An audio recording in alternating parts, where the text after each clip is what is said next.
जय श्री महाकाल दोस्तों। Hindi by Pachauri sir channel पर आप सभी मित्रों का स्वागत है। मित्रों, पिछले वीडियो में हमने भाषा के रूप एवं प्रकार के बारे में विस्तार से जाना, साथ ही हमने भाषा परिवार के बारे में भी विस्तार से चर्चा की थी।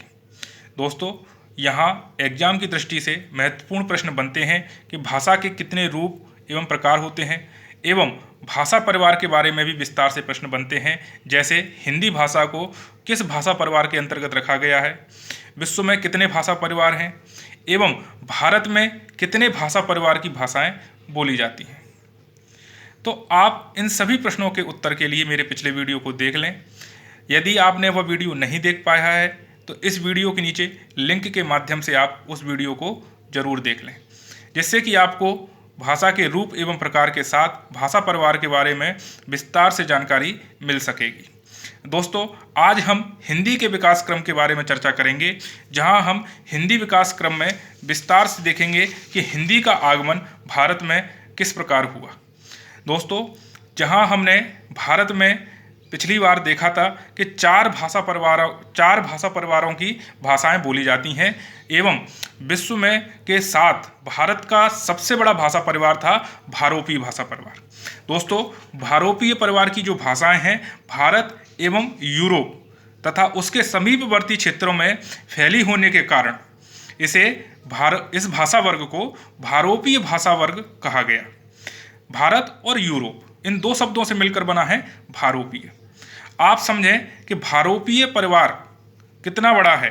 वह विश्व के लगभग आधी आबादी द्वारा बोला जाता है। साथ ही भारत में भी 73% जनसंख्या द्वारा भारोपीय भाषा परिवार की भाषा बोली जाती है। इसके बारे में हमने पिछले वीडियो में कुछ चर्चा की थी, जहां मैंने आपको बताया था कि भारोपीय भाषा परिवार की 10 शाखाएं हैं, जिन्हें 2 वर्गों में बांटा गया है। लेकिन हमने जाना विस्तार से न देखते हुए संक्षिप्त में चर्चा की थी। आज मैं आपको भारोपीय भाषा परिवार के बारे में थोड़ा विस्तार से बताऊंगा। दोस्तों, आपके सामने जैसे है भारोपीय भाषा परिवार, जिन्हें मैंने 2 वर्गों में रखा है, शतम एवं केतुम। यहाँ हमें उन्हीं बिंदुओं पर चर्चा करनी है जो आपके लिए एग्जाम दृष्टिकोण से महत्वपूर्ण है। आप विस्तार से जरूर किसी पुस्तक में इनके बारे में देख सकेंगे, लेकिन मैं आपको बता दूं कि जैसे अर्जुन ने सिर्फ चिड़िया की आंख देखी थी, क्योंकि उसका लक्ष्य था चिड़िया की आंख, ना कि संपूर्ण चिड़िया। इसी प्रकार आपको अपनी पुस्तक से उस चिड़िया की आंख की तरह उसी जानकारी को एकत्रित करना है जो आपको आने वाले एग्जाम में महत्वपूर्ण है और आपको वह सफलता दिला सके। इसलिए आप ज़्यादा विस्तार में न जाकर सिर्फ चिड़िया की आंख को देखें और अपनी जानकारी को एग्जाम दृष्टिकोण से महत्वपूर्ण बनाएं। इसलिए यहाँ हम भारोपीय भाषा परिवार के बारे में वही जानकारी देखेंगे जो आपके एग्जाम दृष्टिकोण से महत्वपूर्ण है। मैंने आपको बताया भारोपीय भाषा परिवार जो कि 10 शाखाओं में बटा हुआ था। इन 10 शाखाओं को 2 वर्ग के अंतर्गत रखा गया, शतम और केतुम। शतम के अंतर्गत 4 शाखाएं एवं केतुम के अंतर्गत 6 शाखाएं रखी गईं। इस शतम वर्ग के अंतर्गत जो 4 शाखाएं थीं, इसमें से एक शाखा थी भारत ईरानी शाखा, जो कि हमारे लिए महत्वपूर्ण है। आप इसे जानें कि हिंदी का आगमन इन्हीं सब बिंदुओं से जुड़ा हुआ है। यहाँ भारोपीय भाषा परिवार को शतम वर्ग के अंतर्गत भारत ईरानी शाखा, शतम एवं केतुम 2 वर्ग थे। यहाँ भारोपीय भाषा परिवार के शतम वर्ग के अंतर्गत 4 शाखाएं। इस शतम वर्ग के अंतर्गत एक शाखा थी भारत ईरानी शाखा, जैसा कि हमने अपने लास्ट वीडियो में भी इसके बारे में चर्चा की थी, लेकिन यहाँ हम थोड़ा सा और विस्तार से देखेंगे। तो भारत ईरानी शाखा के अंतर्गत हमने बताया था डॉक्टर गेरसन द्वारा इसे 3 उपवर्गों में या 3 उपशाखाओं में बांटा गया था। पहला था भारतीय आर्य भाषा, दूसरा था ईरानी और तीसरा था दर्द। यहाँ हमने देखा कि पहला जो बिंदु है भारतीय आर्य भाषा, तो इसी भारतीय आर्य भाषा के बारे में डॉक्टर गेरसन ने विस्तार से बताया। साथ ही इसे ईरानी और दर्द 2 उपशाखाओं में भी बांटा था, लेकिन यहाँ हमें एग्जाम दृष्टिकोण से महत्वपूर्ण नहीं है, इसलिए इन 2 उपशाखाओं की चर्चा न करते हुए हम सिर्फ भारतीय आर्य भाषा की चर्चा करेंगे। तो आपने इसको हम और सरलीकरण करेंगे आगे, आप इतना जरूर लेकिन एक बार फिर से देख लें। भारोपी भाषा परिवार को दो भागों में, सतम और केतुम। सतम के अंतर्गत 4 शाखाएं, भारत ईरानी, अल्बानी, आर्मीनी एवं बाल्टो स्लाविक। लेकिन ये हमारे एग्जाम दृष्टिकोण से अन्य 3 शाखाएं महत्वपूर्ण नहीं है। इसके अंतर्गत हम देखें भारत ईरानी शाखा, भारत ईरानी शाखा को डॉक्टर गेरसन ने 3 उप शाखाओं में बांटा था, भारतीय आर्य भाषा, ईरानी और दर्द। मित्रों आप जान लें कि जो भारतीय आर्य भाषा है, इसके आगमन के कारण हिंदी की जो शुरुआत हुई है वो शुरुआत इन्हीं भारतीय आर्यों के कारण हुई। भारतीय आर्यों ने ईरानी एवं दर्द लोगों से अलग होकर भारतीय आर्यों ने 1500 ईस्वी पूर्व के आसपास पश्चिम एवं पश्चिमोत्तर सीमा से, पश्चिमी सीमा जहां सिंधु नदी लगी हुई है, और सर्वप्रथम आर्यों ने पश्चिमी सीमा से प्रवेश किया भारत में, और भारत में आर्य भाषा का जो प्रारंभ है वह 1500 ईस्वी पूर्व से ही माना जाता है। इस प्रकार हम कह सकते हैं कि भारतीय आर्यों का सर्वप्रथम जो निवास था वह सप्त सिंधु क्षेत्र पंजाब में आकर हुआ। दोस्तों इसी भारतीय आर्य भाषा के साथ भारत में भाषा का आगमन हुआ, जहां हम आगे भारतीय आर्य भाषा के बारे में विस्तार से देखेंगे।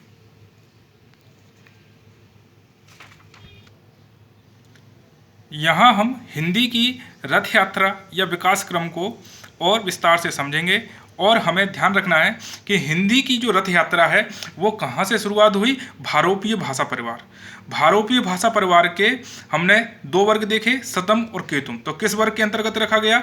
सतम वर्ग के अंतर्गत। सतम वर्ग के अंदर हमने 4 शाखाएं देखी, तो वह किस शाखा के अंतर्गत है? भारत ईरानी शाखा के अंतर्गत। वहीं हमने भारत ईरानी शाखा को 3 भागों में बांटा था, जहां डॉक्टर गेरसन द्वारा 3 भागों में बांटा था। तो किस वर्ग के अंतर्गत, किस उपशाखा के अंतर्गत रखा गया? भारतीय आर्य भाषा या भारतीय आर्य उपशाखा के अंतर्गत हिंदी को रखा गया है। यहां हम भारतीय आर्य भाषा को अब विस्तार से देखेंगे कि भारतीय आर्य भाषा का आगमन 1500 ईस्वी पूर्व में माना जाता है, और भारतीय आर्य भाषा को कौन से 3 भागों में बांटा गया है? प्राचीन भारतीय आर्य भाषा, मध्यकालीन भारतीय आर्य भाषा और आधुनिक भारतीय आर्य भाषा। तो एक एक करके इन सबके बारे में जानेंगे। बात करते हैं प्राचीन भारतीय आर्य भाषा। तो प्राचीन भारतीय आर्य भाषा जो कि संस्कृत को माना जाता है, और सर्वप्रथम संस्कृत भाषा को ही भारत की प्रथम भाषा माना जाता है, और यहीं से भारत की अन्य भाषाओं का विकास हुआ। इसके बारे में भी हम आगे देखेंगे। और इसका समय 1500 ईस्वी पूर्व से कितना माना जाता है? 500 ईस्वी पूर्व तक। यहाँ संस्कृत को हम 2 भागों में बांट कर पढ़ते हैं, वैदिक संस्कृत और लौकिक संस्कृत। वैदिक संस्कृत जो कि वेदों की भाषा थी, लौकिक संस्कृत जो कि ग्रंथों की भाषा थी। वैदिक संस्कृत का काल 1500 ईस्वी पूर्व से 1000 ईस्वी पूर्व तक माना जाता है। वहीं कुछ पुस्तकें 1500 ईस्वी पूर्व से 800 ईस्वी पूर्व तक मानती हैं, और लौकिक संस्कृत का काल 1000 ईस्वी पूर्व से 500 ईस्वी पूर्व तक, एवं कुछ पुस्तकों द्वारा 800 ईस्वी पूर्व से 500 ईस्वी पूर्व तक दिया है। लेकिन मित्रों यहाँ इन सन से कभी प्रश्न नहीं बनता है, लेकिन हमें अपनी जानकारी के लिए कुछ बिंदु याद रखने हैं कि यह किस समय आई थी, उसलिए हमने यहाँ विस्तार से इन सनों के बारे में देखा है। लेकिन यहाँ मुख्य जो बिंदु हैं वह है कि प्राचीन भारतीय आर्य भाषा कौन सी है? संस्कृत। संस्कृत से ही भारत में भाषा की शुरुआत हुई। संस्कृत को कितने भागों में बांटा गया है? 2 भागों में, वैदिक संस्कृत और लौकिक संस्कृत। बात करते हैं भारतीय आर्य भाषा के दूसरे बिंदु की। दूसरा भाग जो था मध्यकालीन भारतीय आर्य भाषा, इसका समय 500 ईस्वी पूर्व से 1000 ईस्वी रखा गया है, और इसमें प्राकृत भाषा को विकसित माना जाता है। प्राकृत भाषा को 3 भागों में बांट के हमने देखा, प्रथम प्राकृत, दूसरी प्राकृत और तीसरी प्राकृत। यहाँ कुछ पुस्तकों द्वारा सीधा पाली, प्राकृत और अपभ्रंश दे रखा है, वहीं कुछ पुस्तकों में इसे 3 भागों में बांट के प्रथम प्राकृत, दूसरी प्राकृत और तीसरी प्राकृत। इसलिए आपको इसमें कंफ्यूज नहीं होना है कि ये क्या है। आपको ध्यान रखना है कि प्राकृत को मध्यकालीन भारतीय आर्य भाषा के अंतर्गत रखा गया, जिसे 3 भागों में बांट के पढ़ा गया है, प्रथम प्राकृत, दूसरी और तीसरी। प्रथम प्राकृत के अंतर्गत हम पाली भाषा को रखते हैं, दूसरी प्राकृत के अंतर्गत प्राकृत भाषा का आगमन माना जाता है, वहीं तीसरी प्राकृत भाषा के अंतर्गत हमने अपभ्रंश और अवहट्ट भाषा को रखा है। इन सभी के बारे में हम विस्तार से देखेंगे कि पाली भाषा का जन्म कैसे हुआ, प्राकृत भाषा का जन्म कैसे हुआ, अपभ्रंश का आगमन, अवहट्ट का आगमन कब से माना जाता है। इन सभी के बारे में विस्तार से देखेंगे कि संस्कृत में कौन से ग्रंथ लिखे गए, वैदिक संस्कृत में, लौकिक संस्कृत में कौन से ग्रंथ लिखे गए, पाली में किन ग्रंथों की रचना हुई, प्राकृत में किन ग्रंथों की रचना हुई, अपभ्रंश के कवि प्रथम कौन थे। तो इन सभी में हम विस्तार से आगे चर्चा करेंगे। लेकिन आपको यहाँ हिंदी का आगमन समझना है कि इन सभी भाषाओं में कालक्रम के अनुसार परिवर्तन होता गया। सर्वप्रथम संस्कृत को दो भागों में देखा कि 1500 से 1000 ईस्वी तक वैदिक संस्कृत चली, वहीं 1000 ईस्वी के बाद इसका स्वरूप बदलकर लौकिक संस्कृत हो गया।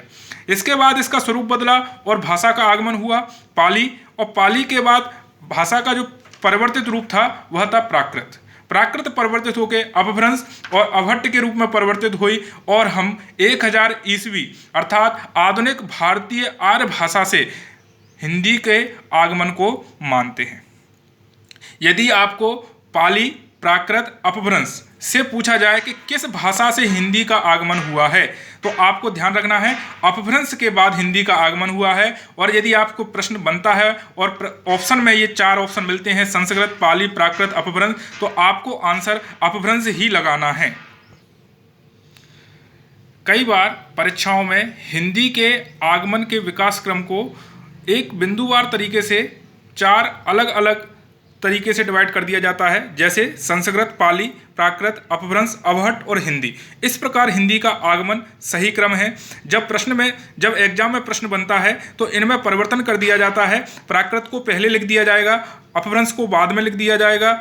इस प्रकार इनमें परिवर्तन करके 4 ऑप्शन बनाए जाते हैं और आपको सही ऑप्शन चुनना होता है। तो आप ध्यान रखें कि सर्वप्रथम संस्कृत का आगमन हुआ, संस्कृत के बाद पाली आई, पाली में परिवर्तन होकर प्राकृत में परिवर्तित हुआ अपभ्रंश का परवर्ती रूप अवहट्ट, और अवहट्ट का परवर्ती रूप जाकर हिंदी में परिवर्तित हुआ।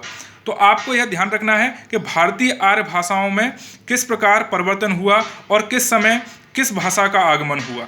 इसके बारे में हम विस्तार से आगे वीडियो में चर्चा करेंगे, जहां वैदिक संस्कृत, लौकिक संस्कृत, पाली, प्राकृत, अपभ्रंश, अवहट्ट एवं हिंदी के बारे में विस्तार से चर्चा करेंगे।